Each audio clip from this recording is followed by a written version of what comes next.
یہ دو چیزوں کا استعمال ہوا کہ سیاسی انتشار دانستہ طور پر اگر کسی نے کریٹ کیا تو اس کے حوالے سے بھی آگے تفتیش ہوگی اور اس طرح کے معاملات ہوں گے.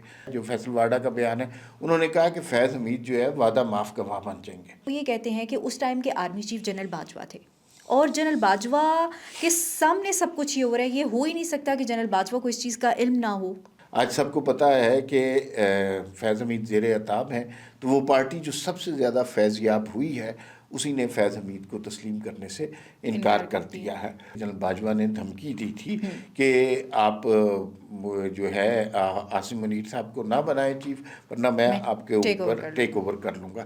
تو اگر یہ احتساب جنرل فیض حمید سے نکل کر جنرل باجوہ تک پہنچتا ہے، عمران خان تک تو پہنچے گا، جنرل باجوہ تک پہنچتا ہے، تو میرا نہیں خیال کہ جوڈیشری کے لوگ بھی اس سے بچ سکیں گے، کیونکہ یہ بنیادی طور پر ایک پولیٹیکل کرائم تھا اور وہ ایک سیاسی جماعت کے خلاف تھا. فیض حمید کا یہ بھی تھا، انہوں نے ایک اسکواڈ بنایا ہوا تھا، اس اسکواڈ سے وہ فیلڈ مارشل کو پہلے انکاؤنٹر کروانا چاہتے تھے، اس کے بعد جو ہے وہ ندیم انجم کی باری آنی تھی. تو یہ اتنا خطرناک انکشاف فیلڈ مارشل کے حوالے سے یا ندیم انجم کے حوالے سے یہ کوئی بہت مصدقہ بات نہیں ہے. کم از کم مجھے اس کا علم نہیں ہے، میں اس کے بارے میں کوئی حتمی طور پر بات نہیں کر سکتا. افغانستان سے کسی دوسرے ملک پر حملہ کرنے والے باغی تصور ہوں گے اور افغانستان سے باہر کوئی بھی عسکری سرگرمیوں میں جو بھی ملوث ہوگا اس کے خلاف کارروائی ہوگی. اور اگر اس مطالبے پر افغانستان کے علماء متفق ہیں تو یقیناً وہ اس پوزیشن میں ہوں گے کہ اپنی حکومتوں کو بھی مجبور کریں. تو ہم اپریشیٹ کرتے ہیں، ویلکم کرتے ہیں افغانستان کی طرف سے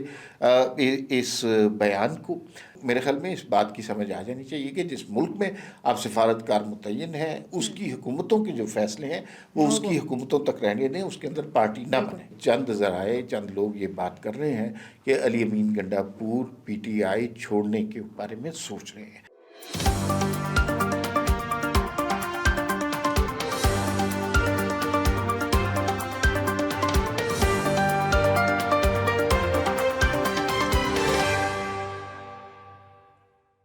السلام علیکم، میں ہوں آپ کے ساتھ رمشا عارف اور آپ دیکھ رہے ہیں پروگرام وی ٹاک. عمار صاحب میرے ساتھ موجود ہیں. ناظرین، ہم نے دیکھا کہ کل ایک بڑا اہم اور تاریخی فیصلہ آیا اور اب ہم یہ دیکھیں کہ یہ جو فیصلہ آ گیا آگے کیا ہوگا، کون کون اس احتساب میں مزید آتا ہے. جنرل باجوہ آتے ہیں اور باقی جو لوگ جو خان صاحب کو جنہوں نے سپورٹ کیا، اس حوالے سے بات ہوگی. اور پھر جو ہے وہ پاکستان اور افغانستان کے حالات ہمارے سب کے سامنے تھے اور کچھ دن پہلے جو ہے وہ افغانستان کے اندر علماء کرام ہزاروں کی تعداد میں جمع ہوئے اور وہاں سے بڑا ایک خوش آئند اعلامیہ آیا ہے. وہ اعلامیہ کیا ہے، اس حوالے سے بات ہوگی. اور پھر ہم نے دیکھا کہ پاکستان کے اندر ایک سیاسی جماعت یعنی کہ تحریک انصاف کی بات کر رہی ہوں، علی امین گنڈاپور صاحب نے بڑا ان کو سپورٹ کیا. آج کل کدھر غائب ہیں، کسی اور جماعت میں جانے کا سوچ رہے ہیں، اس حوالے سے بات ہوگی. اور پھر بات کریں گے کہ نارویجن جو امبیسڈر ہیں وہ پاکستان کے مداخلت میں کچھ نہ کچھ ان کا انٹرفیرنس ہے، وہ معاملہ کیا ہے. اور پھر ہم نے دیکھا ماضی میں یا ہم ہمیشہ سے دیکھتے آئے ہیں کہ اس ملک میں پولیو کی مہم ہمیشہ سے رہی ہے،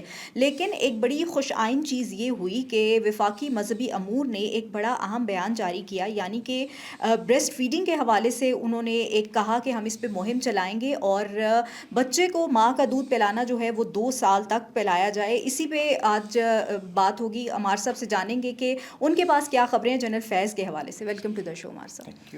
سب سے پہلے تو عمار صاحب بتائیے گا، فیصلہ آ گیا، اب آگے آپ کیا دیکھ رہے ہیں کہ کیا ہوگا؟ اب فیصلہ تو آ گیا، لیکن اس فیصلے کے حوالے سے مختلف کانوٹیشن اور اینگل ڈسکس ہو رہے ہیں. اس میں سے ایک اینگل تو یہ ہے کہ کل جو پریس ریلیز آئی اس میں تھوڑی سی چینجز بعد میں ہوئی، 2 لفظوں کی چینجز ہوئی. لوگ کہہ رہے ہیں کہ باقی ساری چیزیں تو امپورٹنٹ ہیں ہی، لیکن آخری پیراگراف آخری لائنیں بہت امپورٹنٹ ہیں. 2 جو اس میں جب موڈیفائی کیا گیا، چینج کیا گیا، 2 چیزوں کا اضافہ کیا گیا. ایک تو اس میں لفظ سیاسی اور دوسرا انٹینشن کے ساتھ دانستہ طور پر، یہ 2 چیزوں کا استعمال ہوا کہ سیاسی انتشار دانستہ طور پر اگر کسی نے کریٹ کیا تو اس کے حوالے سے بھی آگے تفتیش ہوگی اور اس طرح کے معاملات ہوں گے. تو بہت ہی یہ انٹرسٹنگ بات ہے. اس سے لوگ بہت سے معنی نکال رہے ہیں. کوئی کہہ رہا ہے یہ لانگ مارچ کا مسئلہ ہے، کوئی کہہ رہا ہے 9 مئی کا مسئلہ ہے. 9 مئی کا ذکر بہت دفعہ پہلے آئی ایس پی آر کی پریس ریلیز میں آتا تھا، اس دفعہ پریس ریلیز میں 9 مئی کا ذکر نہیں ہے. تو اب ہم نے دیکھنا ہے کہ اس کو آگے لے کے کیا چلتے ہیں. باتیں تو بہت ساری ہو رہی ہیں. یہاں تک بھی میں نے بات سنی ہے, ہمارے بہت اچھے دوست ہیں, وہ یہ بھی کہہ رہے ہیں کہ جنرل فیض حمید کو جب گرفتار کر کے رکھا کہاں جائے گا. عمر چیمہ صاحب ہمارے دوست ہیں, انہوں نے خبر دی کہ شاید ان کو قاسم مارکیٹ کے پاس کوئی جگہ بنا کے رکھا بالکل جا رہا ایسا ہی ہے. ہے. لیکن یہ ابھی حتمی طور پر تو ہمیں ISPR کی طرف سے ہی پتہ چلے گا. لیکن یوں نہیں لگتا کہ یہ اڈیالہ جیل میں رہیں گے اور قیدی نمبر 804 805 فیض حمید بن جائیں گے. میرے خیال میں ان کو رکھنے کی جگہ خان صاحب الگ کو ہوگی. کبھی ظاہر ہے اگر 9 مئی کے حوالے سے اس طرح کی چیزیں آتی ہیں تو پھر خان صاحب کو گڈ ٹو سی یو کہیں گے, جس طرح باقی لوگ تو خان صاحب کو بڑا یہ کہتے تھے, اب جنرل فیض بھی کہیں گے. فیضیاب تو بہت ہوئے ہیں ان سے. اچھا, فیصل واڈا نے بڑی انٹرسٹنگ ڈیولپمنٹ ہے جو فیصل واڈا کا بیان ہے. انہوں نے کہا کہ فیض حمید جو ہے وعدہ معاف گواہ بن جائیں گے. لیکن مجھے نہیں لگتا کہ فیصل واڈا کی زیادہ تر باتیں درست ثابت ہوتی ہیں. بالکل ایسا ہی ہے. لیکن اگر فیض حمید وعدہ معاف گواہ بن جاتے ہیں تو یہ نہیں ہو سکتا کہ ان کی سزا معاف ہو جائے یا ان کو بالکل کچھ نہ کہا جائے. اس لیے کہ لوگوں کے اندر بہرحال ایک اینگر موجود ہے, سیاسی کارکنوں کے اندر ایک اینگر موجود ہے. اگر صرف عمران خان کو 9 مئی کی سزا ہوتی ہے یا سیاسی انتشار کی دانستہ طور پر سزا صرف عمران خان کو ہوتی ہے اور فیض حمید صاحب اس سے مکھن میں سے بال کی طرح نکل جاتے ہیں, تو میرا نہیں خیال لوگوں کا اچھا اینگر عمار تھمے گا. صاحب, بہت سے لوگ یہ سوال بھی کرتے ہوئے دکھائی دے رہے ہیں. پہلے تو یہ ہے کہ PTI پوری جنرل فیض سے فیضیاب ہوئی, کسی ایک بندے نے بھی جنرل فیض کے حق میں آپ کہہ لیں کہیں سے ٹویٹ نہیں آیا, کہیں سے کوئی ایسی بات نہیں آئی, مطلب اظہار لا تعلقی انہوں نے کر دیا ہے. پہلی بات تو یہ ہے. دوسرا یہ ہے, وہ یہ کہتے ہیں کہ اس ٹائم کے آرمی چیف جنرل باجوہ تھے اور جنرل باجوہ کے سامنے سب کچھ یہ ہو رہا ہے. یہ ہو ہی نہیں سکتا کہ جنرل باجوہ کو اس چیز کا علم نہ ہو. اچھا, سب سے پہلے تو بات یہ ہے کہ تحریک انصاف والوں نے جو ہے جس طرح سلوک کیا جنرل فیض حمید کے ساتھ وہ مناسب نہیں ہے. کیونکہ ان کی حکومت اگر قائم تھی, ان کو جو الیکشن جیتے تھے, ان کے حق میں جو مقدمات کے فیصلے آئے تھے, وہ سارے کے سارے فیض حمید کے مرہون منت تھے. لیکن طاقت کا کھیل ایسا ہی ہے. آج سب کو پتہ ہے کہ فیض حمید زیر عتاب ہیں, تو وہ پارٹی جو سب سے زیادہ فیضیاب ہوئی ہے اسی نے فیض حمید کو تسلیم کرنے سے انکار کر دیا ہے. اور دوسری بات, وہ آپ کی بات بالکل درست ہے. کل بھی ایک شو میں یہ بات ہو رہی تھی کہ اگر جیسے فیض حمید کا تعلق عمران خان کے ساتھ بڑا آبویس ہے, ایگزیکٹلی, لیکن فیض حمید کا جنرل باجوہ کے ساتھ بھی تعلق اتنا آبویس ہے.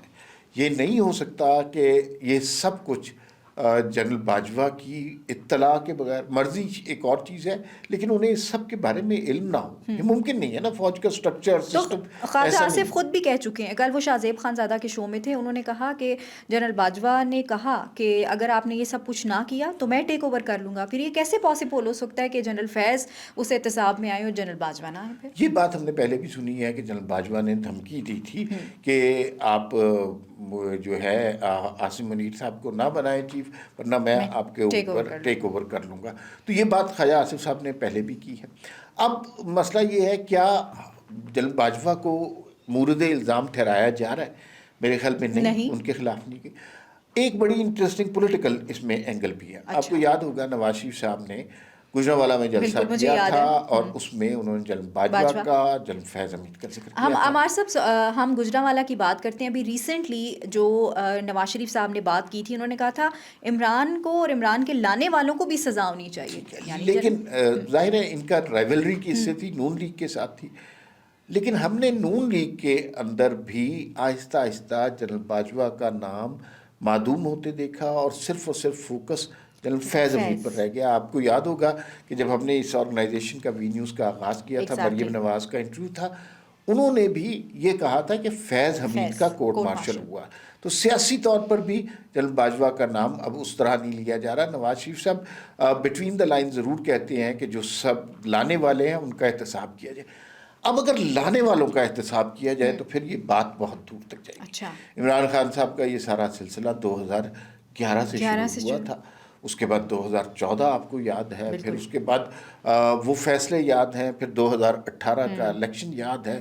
ثاقب نثار کے بعد اور ثاقب نثار سمیت جو 5 ججز آ رہے تھے, گلزار صاحب, بدیال صاحب, وہ سارے کے سارے اس میں کسی نہ کسی طرح ملوث تھے.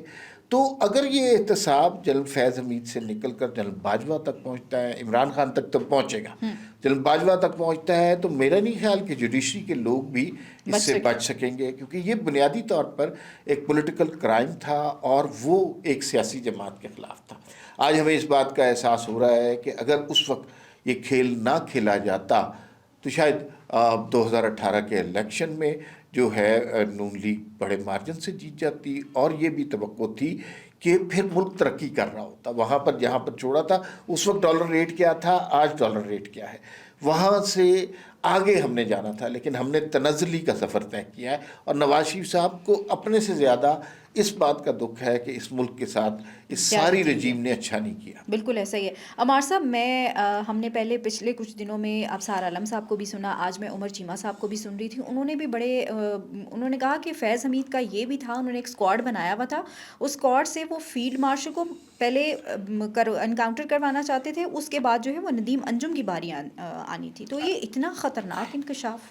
فیض حمید کے بہت سارے جرائم ہیں، مثلا یہ جو شوکت عزیز صدیقی، آپ کو یاد ہے نا؟ بالکل مجھے یاد شوکت ہے عزیز صدیقی صاحب نے اس وقت کہا تھا کہ یہ میرے گھر آ گئے اور انہوں نے کہا کہ یہ فیصلہ کریں، اور 2 سال کی میری محنت ضائع ہوگی۔ بالکل ایسے ہی اس زمانے میں ہمارے پاس نوکری تو نہیں ہوتی تھی، تو شوکت عزیز صدیقی صاحب کو میں نے گھر بلایا، ان کا انٹرویو کیا، میرے یوٹیوب پہ پڑا ہوا ہے، 90 منٹ کا انٹرویو تھا۔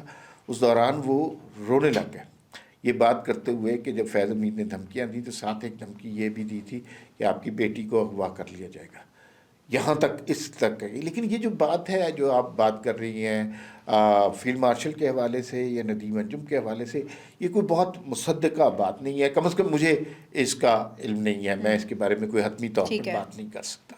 چلیں دیکھتے ہیں کہ اب مزید یہ جب اس فیصلے کی چیزیں اوپن اپ ہوں گی تو پھر ہم دیکھیں گے کہ اب کہاں کس کس کا احتساب جو ہے نا وہ ہوتا ہے۔ اچھا عمار صاحب، ہم نے دیکھا پچھلے کچھ دنوں میں کہ پاکستان اور افغانستان کے معاملات اور حالات جو ہیں وہ تھوڑا کشیدگی والی سائڈ پہ گئے، تجارت دونوں سائڈ سے بند ہوگی، لیکن کچھ دن پہلے بڑا ایک خوشائند بیان افغانستان کی طرف سے آیا ہے، وہاں ہزاروں کی تعداد میں علماء کرام موجود تھے، اور انہوں نے یہ کہا، میں اسٹیٹمنٹ بتا دیتی ہوں، کہ افغانستان سے کسی دوسرے ملک پر حملہ کرنے والے باغی تصور ہوں گے، اور افغانستان سے باہر کوئی بھی عسکری سرگرمیوں میں جو بھی ملوث ہوگا اس کے خلاف کارروائی ہوگی۔ آپ اس بیان کو سب سے پہلے تو مجھے بتائیں کہ کس طرح سے دیکھ رہے ہیں، اور یہ پاکستان کے لیے جو ہے یہ کتنا امن کے لیے کتنا اہم کردار ادا کر سکتا ہے؟ اچھا، افغانستان کے حوالے سے ہمارے پاس گزشتہ دنوں سے بہت بری خبریں آ رہی تھیں۔ یہ بیان جو ہے پہلا تازہ ہوا کا جھونکا ہے، ورنہ اس سے پہلے کیا ہو رہا تھا؟ اس سے پہلے وہ یہاں پر حملہ کر رہے تھے، پاکستان نے وہاں پر جا کر اسٹرائکس کی، دہشت گردوں کو پاکستان الزام دیتا تھا کہ آپ کی حکومت کو ختم کرنا چاہیے، دہشت گردوں کو آپ سنبھال نہیں پا رہے، ٹی ٹی پی کی پناہ گاہیں آپ کے پاس ہیں۔ پھر مذاکرات کا دور ہوا، مذاکرات کا دور بھی ناکام ہوا، پھر دوسرا دور ہوا، وہ بھی ناکام ہوا۔ پاکستان اور افغانستان تقریباً آمنے سامنے کھڑے تھے، اور پاکستان نے بڑا اسٹرانگ بیانیہ لیا کہ اگر ہمارے ملک میں دہشت گردی نہ روکی افغانستان کی جانب سے تو پھر ہم بہت اندر جا کر بھی وہاں پر اسٹرائک کریں گے۔ اچھا، یہ افغانستان کی طرف سے بھی کوئی ایسی اچھی سٹیٹمنٹس نہیں آ رہی تھی، تو لگ رہا تھا کہ یہ حالات بہت خراب ہوں گے۔ لیکن یہ جو ابھی علماء اور مشائخ کا ایک بہت بڑا جرگہ ہی کہنا چاہیے وہاں پر ہوا، جس میں ہزاروں کے حساب سے لوگ موجود تھے، اور مذہبی رہنما پاکستان میں بھی بہت اہم ہے، افغانستان کی سیاست میں بھی بہت اہم ہے۔ ان کی جانب سے یہ پیغام بڑا خوش آئند ہے کہ افغانستان کے اندر سے کسی دوسرے ملک کی جانب دہشت گردی کی اجازت نہیں دی جائے گی۔ یہی پاکستان کا مقصد ہے، یہی پاکستان کا ایک ہی مطالبہ ہے، اور اگر اس مطالبے پر افغانستان کے علماء متفق ہیں تو یقیناً وہ اس پوزیشن میں ہوں گے کہ اپنی حکومتوں کو بھی مجبور کریں، اور اس کا فائدہ یقیناً دونوں ممالک کا ہوگا۔ اچھا عمار صاحب، جب مذاکرات کا دور چل رہا تھا تو تب بھی پاکستان کی ایک ہی شرط تھی، وہ یہ تھی کہ ریٹن گارنٹیز دیں آپ۔ اب بھی پاکستان کی یہ شرط ہے کہ آپ ریٹن گارنٹی دیں، یا جسٹ اعلامیے کی صورت میں یہ چیز آ جانا یہی ایک چیز اہم ہے؟ دیکھیے، یہ جو ہے نا ابھی یہ ایک اعلامیہ سا آیا ہے اس علماء اور مشائخ جرگے کا، جو کہ خوش آئند بات ہے، لیکن اس سب کے باوجود پاکستان کے تحفظات تو ہیں۔ ماضی میں بھی اس طرح کی باتیں ہوئی ہیں، اچھی باتیں ہیں، امن کی بات کرنی چاہیے، دہشت گردی کی روک تھام کی بات کرنی چاہیے، پر امن ہمسایوں کی بات کرنی چاہیے۔ لیکن ماضی میں کیا ہوا کہ اس طرح کی باتیں کی گئیں، انہیں کچھ عرصے کے بعد بھلا دیا گیا۔ ماضی میں اس طرح کی باتیں کی گئیں، پھر ان کی خلاف ورزی کی گئی، تو ہم اپریشیٹ کرتے ہیں، ویلکم کرتے ہیں افغانستان کی طرف سے اس بیان کو، لیکن اس پہ 100% یقین ہم اسی صورت میں کریں گے جب اس پر عمل درآمد ہمیں ہوتا ہوا نظر آئے گا اور یہ امپلیمنٹ ہوتا ہوا نظر آئے گا. بالکل ایسے ہی پاکستان نے ہمیشہ یہی چاہے کہ خطے میں جو ہے وہ امن قائم ہو، اور اب اللہ کرے کہ یہ قائم رہے اسی طرح انشاءاللہ. عمار صاحب، کل ہم نے دیکھا کہ وہ ایک ایمان مزاری والا کیس تھا، وہ سپریم کورٹ میں گئیں اور وہاں ناروے کے امبیسڈر جو ہیں وہ بھی موجود تھے، اور انہوں نے کہا میں جسٹ ہیئرنگ کو دیکھنے آ رہا ہوں، سننے آ رہا ہوں. اس کے بعد جو ہے وہ فارن آفس کو یہ ہوا کہ یہ کیوں ہمارے کام میں جو ہے وہ مداخلت کریں، ان کو ڈی مارچ کر دیا گیا. تو یہ آپ کو کیا لگتا ہے کہ ایک امبیسڈر کو یہ چیز معلوم نہیں تھی کہ اس کو سیاسی اور اس طرح کے معاملات میں انٹرفیئر نہیں کرنا چاہیے؟ اچھا، جو ناروے کے ایمبیسڈر کا رویہ ہے وہ بالکل ایمبیسڈر لائک نہیں ہے. سفارتکار اس طرح نہیں کرتے. ایک ہمارے ملک کا اندرونی معاملہ ہے، ہماری ریاست کا اپنا معاملہ ہے، اس کے ہم کس طرح ڈیل کرتے ہیں یہ ہماری ریاست کا مسئلہ ہے، یہ ناروے کا مسئلہ تھوڑی ہے. ہم نے ناروے میں اگر کوئی فسادات ہوتے ہیں ہم جا کر وہاں پر کسی ایک گروپ کے ساتھ تھوڑی کھڑے ہو جاتے ہیں. تو یہ بالکل سفارتکاروں والی بات نہیں کی، اور پاکستان کے فارن آفس کا غصہ بالکل حق بجانب تھا. آپ ایسا نہیں کر سکتے. کسی دوسرے ملک کے معاملات میں مداخلت کریں، اس میں اسٹیٹمنٹ دینے کی کوشش کریں، اس میں ایک پارٹی بننے کی کوشش کریں.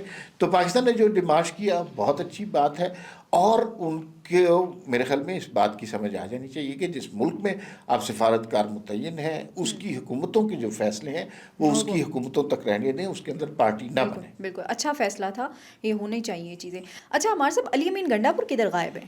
بھئی علی امین گنڈا پور کے حوالے سے بڑی دلچسپ خبریں آ رہی ہیں. ایک تو یہ ہے وہ کسی دھرنے، احتجاج، جلسے جلوس میں شریک نہیں ہیں، اور جو سہیل آفریدی ہیں ان کے ساتھ انہوں نے ابتدا میں تو تعاون کیا اور صوبے کی کمان ان کے ہاتھ میں تھما دی، اس کے بعد سے وہ غائب ہیں. چند ذرائع چند لوگ یہ بات کر رہے ہیں کہ علی امین گنڈا پور پی ٹی آئی چھوڑنے کے بارے میں سوچ رہے ہیں. اس لیے کس جماعت کو جوائن کریں گے؟